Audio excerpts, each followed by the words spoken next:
ایک حدیث نبوی ہے، ما انزل اللہ من دائن الا انزل لہ دواء، اللہ نے کوئی ایسا مرض پیدا نہیں کیا جس کی دوا پیدا نہ کی ہو۔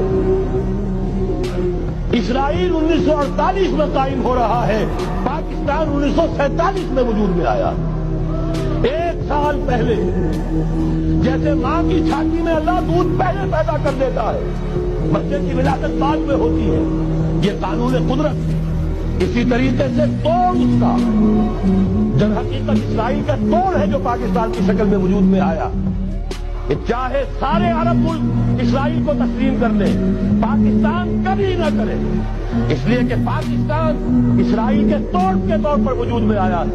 اللہ نے اسے اسرائیل کے وجود میں آنے سے 1 سال قبل وجود بخشا ہے، ہم کبھی تسلیم نہیں کریں گے۔ اصل میں تو جنگ ہمیں کر دی ہے، مقابلہ ہمیں کرنا ہے، وہاں تک تو ہماری فوجیں جائیں گی، حضرت مسیح کے ساتھ ہو کر لڑیں گی، حضرت مہدی کی مدد کریں گی۔ یہ سارا کا سارا رول تو اللہ نے ہمارے لیے رکھا ہے، لہذا کسی صورت عرب کر لیں، مجبور ہو چکے ہیں، بے بس ہو چکے ہیں، ان کا معاملہ جو بھی ہے وہ جانے، لیکن چاہے وہ تسلیم کر لیں، اسرائیل کو کسی صورت میں پاکستان تسلیم نہ کرے۔